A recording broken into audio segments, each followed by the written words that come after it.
এই মুহূর্তে তোমরা যারা ভিডিওটি দেখছো তাদের প্রতি রইল অনেক শ্রদ্ধা এবং ভালোবাসা। আজ আমি আরও একটা টেন্স নিয়ে আলোচনা করতে চলেছি।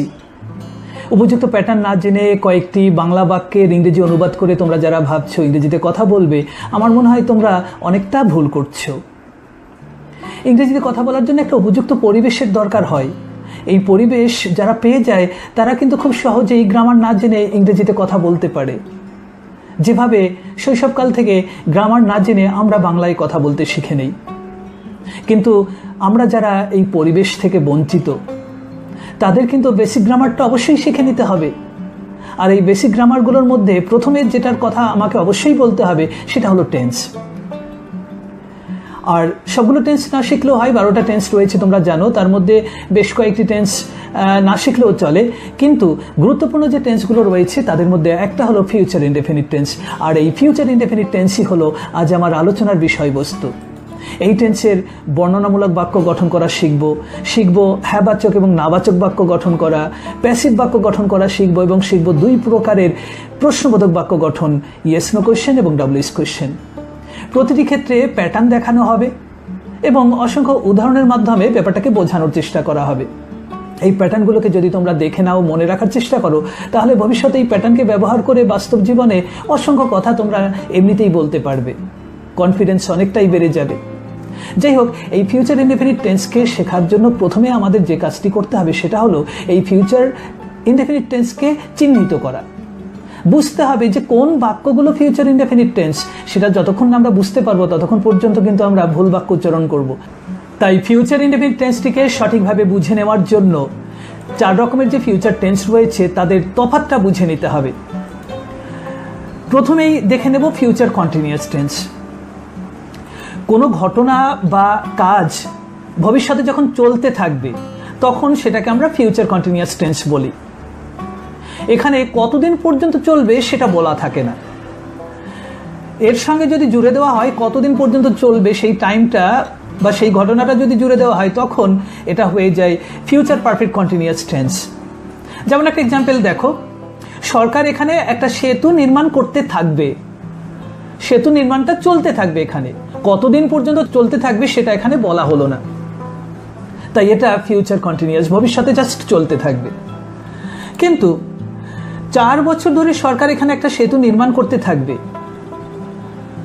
এক্ষেত্রেও কিন্তু কাজটা চলতে থাকবে, কিন্তু কতদিন পর্যন্ত চলবে? 4 বছর পর্যন্ত। 4 বছর ধরে এই কাজটা চলতে থাকবে। তো যখন এরকম একটা ভবিষ্যৎ সময় যুক্ত করে দেওয়া হয়, চলতে থাকবে বোঝায় কিন্তু ভবিষ্যৎ সময় যুক্ত করে দেওয়া হয়, তখন সেটা হয়ে যায় ফিউচার পারফেক্ট কন্টিনিউয়াস টেন্স। এবার ফিউচার পারফেক্ট টেন্স, ভবিষ্যতের কোনো সময়ের মধ্যে কোনো কাজ শেষ করে ফেলা হবে, কোনো কাজ করে ফেলা হবে ভবিষ্যতের কোনো একটা সময়ের মধ্যে, তখন সেটা হলো ফিউচার পারফেক্ট টেন্স। যেমন 4 বছরের মধ্যে সরকার এখানে একটা সেতু নির্মাণ করে ফেলবে, 4 বছর টাইম, তার আগে যে কোনো সময়ে এই সেতু নির্মাণ কার্যটা সম্পন্ন হয়ে যাবে, ভবিষ্যতে একটা সময়ের মধ্যে কাজটা সমাপ্ত হয়ে যাবে, এই রকম বোঝাতে আমরা ফিউচার পারফেক্ট টেন্স ব্যবহার করি। তো আমি আরও একবার তাহলে বলে দেই, যখন ভবিষ্যতে চলতে থাকবে বোঝায়, কোনো সময়ের উল্লেখ থাকে না, তখন সেটা ফিউচার কন্টিনিউয়াস। কিন্তু ভবিষ্যতে একটা সময় পর্যন্ত চলতে থাকবে যখন বোঝায়, তখন সেটা ফিউচার পারফেক্ট কন্টিনিউয়াস। আর ভবিষ্যৎ সময়ের মধ্যে যখন একটা কাজ শেষ করে ফেলা হবে তখন সেটা ফিউচার পারফেক্ট টেন্স। এ বাদ দিয়ে যে টেন্সগুলো পড়ে থাকে সবই ফিউচার ইনডেফিনিট, ভবিষ্যতে ঘটবে, জাস্ট ভবিষ্যতে ঘটবে। এই যে বাক্যটা আমি দেখালাম তোমাদেরকে, ফিউচার কন্টিনিউয়াস, ফিউচার পারফেক্ট এবং ফিউচার পারফেক্ট কন্টিনিউয়াসের ক্ষেত্রে ওই বাক্যটাকে যদি তোমরা ফিউচার ইনডেফিনিটে লিখতে চাও তাহলে তোমাদেরকে বলতে হবে সরকার এখানে একটা সেতু নির্মাণ করবে, করতে থাকবে না, এটা নয়। কোনো একটা ভবিষ্যৎ সময় পর্যন্ত করতে থাকবে না, এটাও নয়। কোনো একটা ভবিষ্যৎ সময়ের মধ্যে শেষ হয়ে যাবে, এটাও নয়। জাস্ট করবে, একটা কাজ করবে ভবিষ্যতে। এই ধরনের বাক্যগুলো ফিউচার ইনডেফিনিট টেন্স। চলো প্রথমেই বর্ণনামূলক বাক্যের হ্যাবাচকের প্যাটার্নটা আমরা শিখে নেই। অ্যাসার্টিভ মানে হলো বর্ণনামূলক, আর অ্যাফার্মেটিভ মানে হলো হ্যাবাচক। বর্ণনামূলক হ্যাবাচক বাক্য গঠনের প্যাটার্নটা স্ক্রিনে দেখে নাও। প্রথমে যে করবে বা যারা করবে, অর্থাৎ যারা কাজটা করবে বা যে কাজটা করবে তাকে খুঁজে বের করে লিখব। তারপর উইল অথবা শ্যাল, আই আর উই এই দুটো শব্দের ক্ষেত্রে শ্যাল ব্যবহার করা হয়, আর বাকি সব ক্ষেত্রে উইল ব্যবহার করা হয়। কিন্তু যখন জোর দিয়ে কোনো কিছু করা বোঝানো হয় তখন এটাকে আমরা উল্টে ব্যবহার করি। আই আর উই এর ক্ষেত্রে সেই ক্ষেত্রে উইল ব্যবহার করি, আর বাকি ক্ষেত্রে শ্যাল ব্যবহার করি যখন জোর দিয়ে কিছু বলা হয়। যাই হোক, সেটা দরকার নেই এখানে। এরপরে 3 নম্বরে আছে ভার্ব 1, অর্থাৎ ভার্বের প্রেজেন্ট ফর্ম লিখব। এরপরে যাকে, যা, কোথায়, কখন, কেন। আমার বাংলা বাক্য অনুযায়ী যেখানে যেটা থাকবে সেটা বসবে, যেটা থাকবে না সেটা বসবে না। কয়েকটা এক্সাম্পলের মাধ্যমে দেখে নাও। যেমন প্রথম এক্সাম্পল, ওরা আরও গোল করবে। এখানে যে করবে অর্থাৎ যে কাজটা করবে অথবা যারা কাজটা করবে তারা হলো ওরা, দে। আই আর উই এর ক্ষেত্রে শ্যাল হয়, বাকি সব ক্ষেত্রে উইল হয়, সুতরাং দের ক্ষেত্রে উইল হবে, দে উইল। এরপরে ভার্বের প্রেজেন্ট ফর্ম, এখানে গোল করা অর্থে, গোল করার ক্ষেত্রে যে ভার্বটা আমরা ব্যবহার করি সেটা হলো স্কোর, দে উইল স্কোর। এবার যাকে করবে উত্তর হয় না, যা করবে সেটা হলো আরও গোল, more goals, they will score more goals. আরও একটা এক্সাম্পল, আজ আমি রান্না করব। এখানে যে কাজটা করবে সে হলো আমি, আই। আই এর ক্ষেত্রে শ্যাল হয়, আই শ্যাল। এবারে ভার্ব হলো এখানে রান্না করা, আই শ্যাল কুক। এবার যাকে রান্না করব, যা রান্না করব বলা হয়নি। যদি বলা হতো যে আমি চিকেন রান্না করব তাহলে আই শ্যাল কুক চিকেন, সেটা নেই, থাকবে না। এরপরে কোথায় রান্না করব সেটাও বলা নেই, থাকলে সেটা ব্যবহার করা হতো। এরপরে কখন, কখন রান্না করব, আজ, টুডে। তাই আজ আমি রান্না করব এই বাক্যটির ইংরেজি অনুবাদ হলো আই শ্যাল কুক টুডে। এই প্যাটার্নটা ভাইটাল, প্যাটার্নটা মনে রাখলে যে কোনো বাক্যকে তোমরা এভাবে লিখতে পারবে, মানে এই টেন্সের বর্ণনামূলক যে কোনো বাক্যকে তোমরা লিখতে পারবে। আরও একটা এক্সাম্পল, আমার বোন আগামী বছর পরীক্ষায় বসবে। এখানে যে কাজ করবে সে হলো আমার বোন, মাই সিস্টার। এর ক্ষেত্রে উইল হবে, মাই সিস্টার উইল। এরপরে ভার্বের V1, পরীক্ষায় বসাকে আমরা সিট ফর বলি, সিট ফর। তো মাই সিস্টার উইল সিট ফর। এবার যাকে বসবে, যা বসবে, এর কোনো উত্তর হয় না। তারপরে কোথায় বসবে, পরীক্ষায় বসবে, দ্য এক্সাম বা দ্য এক্সামিনেশন। কখন বসবে, আগামী বছর, next year. My sister will sit for the exam next year. হ্যাঁবাচক বাক্য গঠনের ওই প্যাটার্নটা ভালো করে মনে রাখলে নাবাচক বাক্য গঠন করার প্যাটার্নটা আর মনে হয় না শেখার দরকার হয়। শুধুমাত্র একটা নট বাড়তি ব্যবহার করা হয়। উইল শ্যালের পরে একটা নট বাড়তি শব্দ ব্যবহার করব। আর এ বাদ দিয়েও কিন্তু আমরা নাবাচক করতে পারি, nothing, no one, nobody, none ইত্যাদি ব্যবহার করেও কিন্তু নাবাচক গঠন করা যায়। সেক্ষেত্রে নট কথাটা ব্যবহার করার দরকার হয় না। যাই হোক, কয়েকটা এক্সাম্পলের মাধ্যমে আমরা ব্যাপারটাকে দেখে নেব। প্রথম এক্সাম্পল দেখো, আমি এতগুলো উচ্ছে কিনবো না, নাবাচক আছে। যে কাজটা করবে সে হলো আমি, আই। এর পরে শ্যাল হয়, আই শ্যাল, এবং নাবাচক যেহেতু কিনবো না, আই শ্যাল নট। এবার ভার্বটা হলো কেনা, buy, I shall not buy. এবারে যাকে কিনবো বা যা কিনবো, যাকে কিনবো সেই উত্তরটা নেই, যাকে কিনবো এটা বলা যায় না, আমরা মানুষকে কিনবো না। হ্যাঁ, যা কিনবো সেটা হলো এতগুলো উচ্ছে, so many bitter gourds। তাহলে আমি এতগুলো উচ্ছে কিনবো না, I shall not buy so many bitter gourds।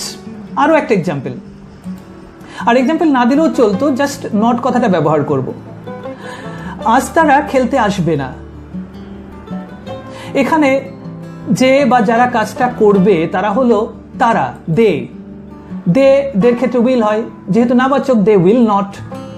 এরপরে ভার্বটা হলো আশা, আসবে না, আশা, কাম, দে উইল নট কাম। এবারে যাকে আসা, যা আসা, এর কোনো মানেই হয় না, এটার উত্তরটা হবে না। কোথায় আসবে না সেটাও বলা হয়নি। কখন, আজ, today, they will not come today. কেন, কেন আসবে না, খেলতে। কিসের জন্য আসবে না, খেলতে, খেলার জন্য আসবে না। খেলার জন্য বা খেলতে, এই খেলার জন্য বা খেলতে একই ব্যাপার।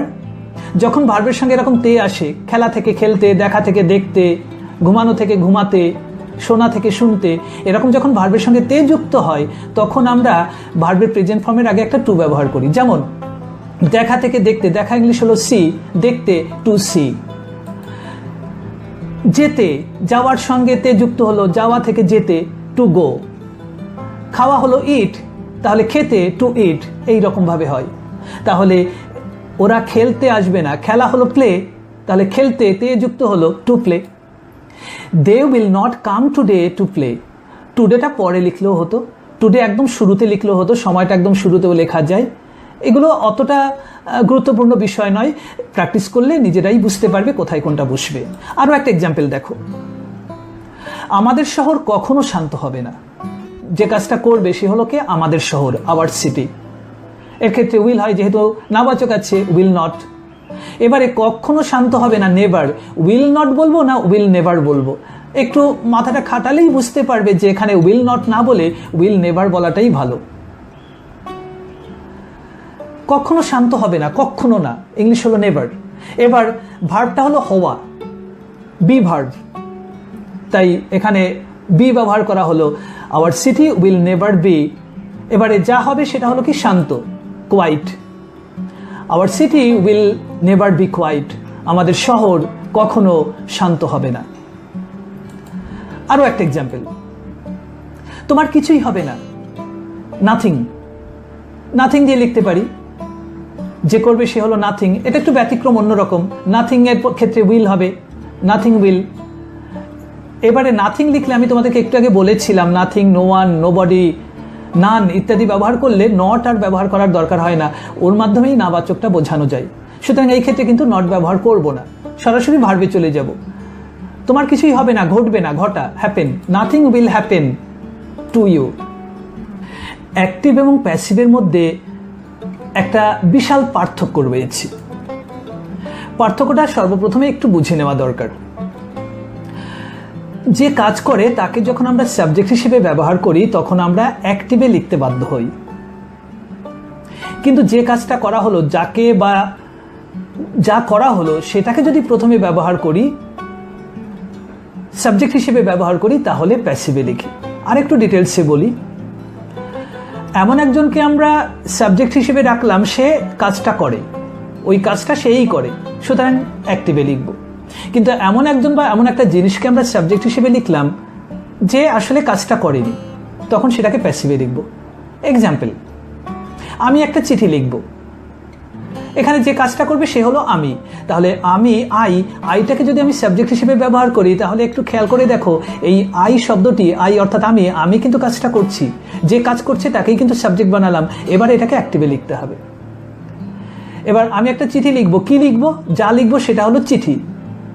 এবারে দ্য লেটার যদি আমি প্রথমে সাবজেক্ট হিসেবে ব্যবহার করি, দ্য লেটার কিন্তু কোনো কাজ করবে না। তাহলে এমন একজনকে বা এমন একটা জিনিসকে আমি সাবজেক্ট হিসেবে ব্যবহার করলাম, সে কোনো কাজ করলো না, এইবার এটাকে আমাকে প্যাসিভে লিখতে হবে। তো প্যাসিভ লেখার যে প্যাটার্নটা সেটা একটু দেখে নিতে হবে। গুরুত্বপূর্ণ প্যাটার্ন অবশ্যই মাথায় রাখতে হবে। ইংরেজিতে কথা বলার জন্য প্যাসিভ বাক্য গঠন করাটা ভীষণ জরুরি। এখানে দেখো, প্রথমেই লেখা আছে যাকে বা যা।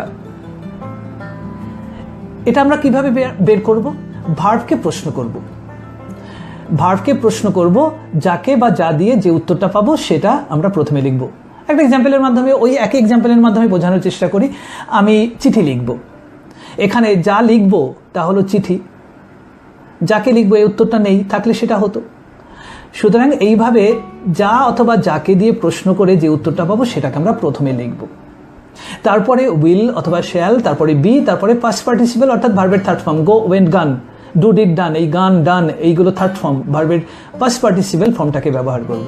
এরপরে কোথায়, কখন, এগুলো নিয়ে তেমন কিছু বলার নেই। এরপরে বাই লিখে যার দ্বারা। তবে বাইটাকে দেখো আন্ডারলাইন করা আছে, কারণ সবসময় কিন্তু বাই ব্যবহার করা হয় না। যেমন নো ভার্বের ক্ষেত্রে আমরা বাইয়ের পরিবর্তে টু ব্যবহার করি, তোমরা অনেকেই জানো এটা। কভারের ক্ষেত্রে উইথ ব্যবহার করি, ফিলের ক্ষেত্রে উইথ ব্যবহার করি, চার্মের ক্ষেত্রে অ্যাড ব্যবহার করি, ভেক্সের ক্ষেত্রে অ্যাড ব্যবহার করি। এরকম বেশ কয়েকটি শব্দ আছে যে ক্ষেত্রে আমরা বাই ব্যবহার না করে র্যাপের ক্ষেত্রে ইন ব্যবহার করি, বাইয়ের পরিবর্তে অন্যান্য শব্দ ব্যবহার করি। তবে খুব একটা বেশি নেই, 7-8টা শব্দ রয়েছে, একটু জেনে নিলেই হবে। তার মধ্যে তো 5-6 আমি বলে দিলাম। এরপরে যার দ্বারা। তো একটা এক্সাম্পলের মাধ্যমে প্রথমে খানিকটা বুঝে নাও।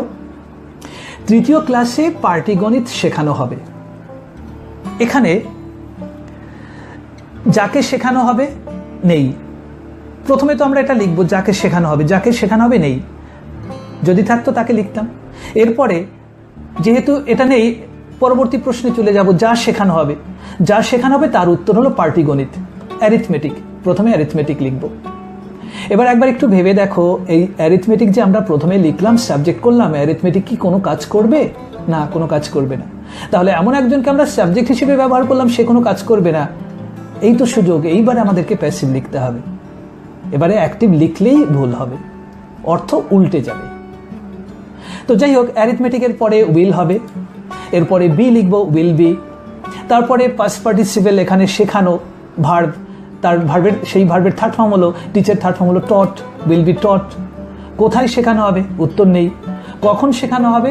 তৃতীয় ক্লাসে, ইন দ্য থার্ড পিরিয়ড অথবা in the third class. Arithmetic will be taught in the third class. আরও একটা এক্সাম্পল, মাতালটাকে, কিছু মনে করো না, মাতালটাকে আবার হাসপাতালে ভর্তি করতে হবে। যাকে ভর্তি করতে হবে সে কে? মাতালটা, দ্য ড্রাঙ্ক। এবারে দেখো, এই মাতাল কি কাউকে ভর্তি করবে? মাতাল কোনো কাজ করবে না, তাকে আমরা নিয়ে যাব, নিয়ে গিয়ে ভর্তি করাবো, তার অবস্থা খারাপ।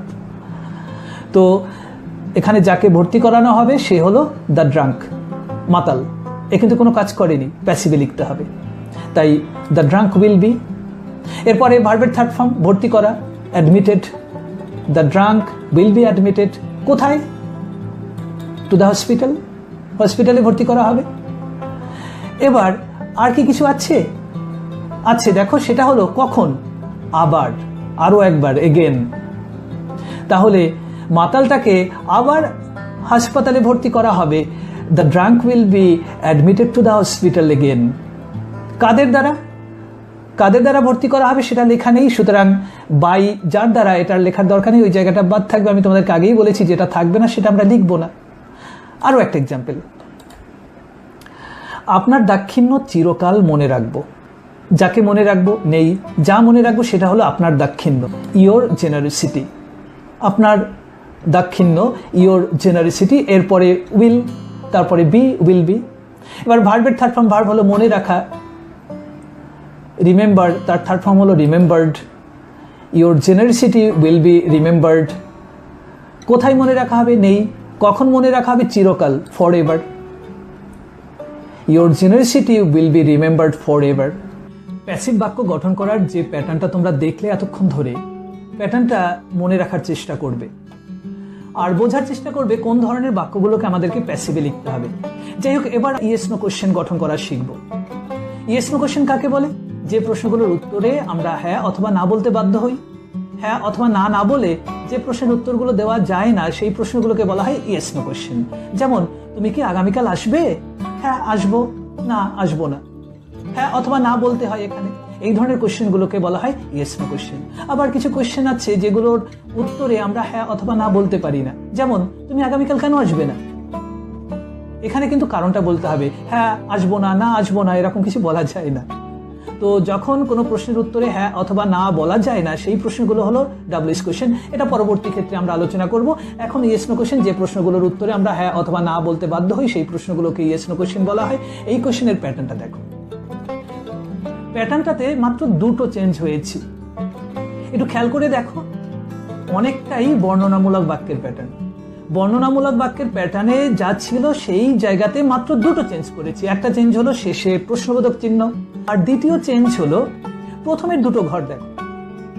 বর্ণনামূলকে প্রথমে লেখা ছিল যে কাজ করবে, যে করবে, সে চলে গেল প্রশ্নবোধক বাক্যে দ্বিতীয় জায়গায়। আর দ্বিতীয় জায়গায় ছিল উইল শ্যাল, ওটা চলে এসে গেল প্রশ্নবোধক বাক্যের ক্ষেত্রে প্রথম জায়গায়। এই ইন্টারচেঞ্জটা হয়েছে। তাহলে যেখানে আমরা বলতাম আই শ্যাল, সেখানে বলবো শ্যাল আই। আই শ্যাল বললে বর্ণনামূলক হয়ে যাবে, শ্যাল আই বললেই প্রশ্নবোধক হবে। যেমন একটা এক্সাম্পল দেখো,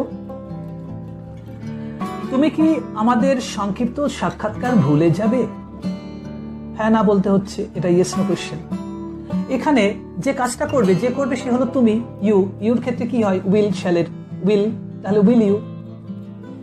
আমরা সাবজেক্ট মাথায় রাখবো, সাবজেক্ট মাথায় রেখে উইল শ্যাল ব্যবহার করব।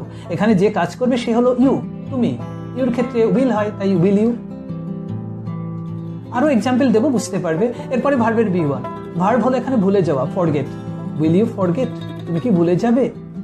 এবারে যা ভুলে যাবে, যাকে ভুলে যাবে সেটা হলো কি? আমাদের এই সংক্ষিপ্ত সাক্ষাৎকার, আওয়ার ব্রিফ এনকাউন্টার। আমাদের সংক্ষিপ্ত সাক্ষাৎকার। আর কোথায়, কখন, কেন এর কোনো উত্তর নেই। সুতরাং will you forget our brief encounter? তুমি কি আমাদের এই সংক্ষিপ্ত সাক্ষাৎকারটা ভুলে যাবে? আরো একটা এক্সাম্পল, আমি কি আগামীকাল আসবো? হ্যাঁ এসো, না এসো না। হ্যাঁ না বলতে হচ্ছে ইয়েস নো কোয়েশ্চেন। এবারে এখানে যে কাজ করবে সে হলো আমি। আমির ক্ষেত্রে কি হয়? শ্যাল, তাই শ্যাল আই শ্যাল না লিখে শ্যাল আই, এটাই তফাৎ। আর সব ওই বর্ণনামূলক। সুতরাং বর্ণনামূলক বাক্যের প্যাটার্নটা খুব ভালো করে শিখে নাও। ওটা শিখলে ওখানে একটু নট ব্যবহার করলেই তোমরা নাবাচক গঠন করতে পারবে। বর্ণনামূলকের প্রথম দুটো ঘর ইন্টারচেঞ্জ করে দিলেই তোমরা প্রশ্নবোধক বাক্য গঠন করতে পারবে। ওই বর্ণনামূলকের প্যাটার্নটা দরকার হলে আরও একবার দেখে নাও। যাই হোক, এরপরে ভার্বের V1, আসা হলো verb, come, shall I come? আমি কি আসবো? যাকে আসবো, যা আসবো এর কোনো উত্তর হয় না। কোথায় আসবো তাও লেখা নেই। কখন আসবো? আগামীকাল। Shall I come tomorrow? আমি কি আগামীকাল আসবো? আরো একটা এক্সাম্পল, ট্রেনটা কি ভিড়ে ঠাসা থাকবে? হ্যাঁ থাকবে, না থাকবে না, ইয়েস নো কোশ্চেন। এইবারে যে কাজ করবে সে হলো ট্রেনটা, দ্য ট্রেন। দ্য ট্রেনের ক্ষেত্রে উইল হয়, উইল দ্য ট্রেন, উইলটা এসে গেল। এইভাবেই আমরা পেয়ে যাব। এরপরে ভার্ব হলো হওয়া, থাকা, হওয়া verb. Be, will the train be, কি হবে? যা হবে সেটা হলো কি? ভিড়, ঠাসা, crowded. Will the train be crowded? আরো মজার ব্যাপার হলো এই ইয়েস নো কোশ্চেনের যে প্যাটার্নটা আছে, এই প্যাটার্নটাকে ব্যবহার করে কিন্তু আমরা ডাবলএস কোশ্চেনগুলোকে গঠন করতে পারবো। ডাবলএস কোশ্চেন গঠন করার জন্য কিন্তু আলাদা করে প্যাটার্ন শেখার দরকার হয় না। ইয়েস নো কোশ্চেন পুরোটা যেমন আছে তেমন থাকবে, তার আগে জাস্ট একটা ডাবলএস ওয়ার্ড বসিয়ে দেবো, ডাবলএস কোশ্চেন হয়ে যাবে। দেখো প্যাটার্নটা দেখে নাও, এটা হুবহু ইয়েস নো কোশ্চেনের প্যাটার্ন। এর আগে শুধুমাত্র একটা যদি ডাবলএস ওয়ার্ড ব্যবহার করে বসিয়ে দেই, তাহলেই ওটা ডাবলএস কোশ্চেন হয়ে যাবে। যেমন ধরো কখন দিয়ে প্রশ্ন করলাম, কখন, হোয়েন, তাহলে হোয়েনটা আগে বসিয়ে তারপরে ওই ইয়েস নো কোশ্চেনের যে প্যাটার্নটা, ওই প্যাটার্নটা আমরা হুবহু বসিয়ে দেবো। ধরে নাও কোথায় দিয়ে প্রশ্ন করব, তাহলে কোথায় মানে হলো ওয়্যারটা প্রথমে ব্যবহার করবো, তারপরে ইয়েস নো কোশ্চেনের যে প্যাটার্নটা আমরা এইমাত্র শিখেছি ওই প্যাটার্নটাকেই ব্যবহার করে দেবো। কয়েকটা এক্সাম্পল দেখো। তাও সেখানে তুমি কিভাবে যাবে? কিভাবে, হাউ, তাহলে প্রথমে হাউ লিখবো। এরপরে যাবে হলো তুমি, ইউর ক্ষেত্রে কি হয়? Will you, how will you. এরপরে ভার্ব হলো যাওয়া, go, how will you go? যাকে যাবে, যা যাবে নেই। কোথায় যাবে? There, how will you go there? তুমি সেখানে কিভাবে যাবে? একটু খেয়াল করে দেখো, উইল ইউ গো দেয়ার, তুমি কি সেখানে যাবে? হ্যাঁ আমি যাবো, না যাবো না। ওই উইল ইউ গো দেয়ার, এটা ইয়েস নো কোশ্চেন। দেখো হুবহু ওই একই রকম লেখা আছে। এবার ওর সঙ্গে হাউ যুক্ত করে দিলাম, কিভাবে, তুমি কিভাবে যাবে? হাউটা বসিয়ে দিলেই হয়ে গেল। কখন, সেখানে তুমি কখন যাবে? এই একই বাক্য যদি আমরা বলতাম সেখানে তুমি কখন যাবে, কিভাবে না বলে যদি বলতাম কখন, তাহলে ওই কিভাবের জায়গাতে কখন অর্থাৎ ওয়েন লিখলেই হয়ে যেত। আবার সেখানে তুমি কেন যাবে, কেন দিয়ে যদি প্রশ্ন করতাম, কেন মানে হোয়াই, ওই হাউ এর জায়গাতে হোয়াইটা বসিয়ে দিলেই যা আছে তাই, তাহলেই ওটা হয়ে যেত। তাহলেই ডাবলএস ওয়ার্ডগুলো মুখস্থ করে নিতে হবে। এরপরে ইয়েস নো কোশ্চেনের যে প্যাটার্নটা আছে ওই প্যাটার্নটাকেই ভালো করে শিখে নিতে হবে, কতগুলো বাক্য গঠন করা শিখে নিতে হবে যাতে এমনিতেই মুখে এসে যায়। তাহলে এইভাবে তোমরা খুব সহজেই বাক্যগুলো গঠন করতে পারবে, প্রশ্নগুলো গঠন করতে পারবে। আরো একটা এক্সাম্পল, আমি আগামীকাল কেন আসব? কেন, ওয়াই, প্রথমে ওয়াই বসবে। এরপরে যে আসবে সে হলো আমি, আই এর ক্ষেত্রে শ্যাল হয়, ওয়াই শ্যাল আই। এবারে ভার্ব হলো আসা, ওয়াই শ্যাল আই কাম? কেন আমি আসব? কখন? আগামীকাল, টুমরো। আর কিছু তো নেই, why shall I come tomorrow. আরো একটা এক্সাম্পল, মেয়েটি কোথায় থাকবে? কোথায়, ওয়্যার, প্রথমে ওয়্যার লিখবে। এরপরে মেয়েটি যে কাজ করবে সে হলো মেয়েটি, দ্য গার্ল। দ্য গার্লের ক্ষেত্রে উইল হয়, তাহলে will the girl, where will the girl.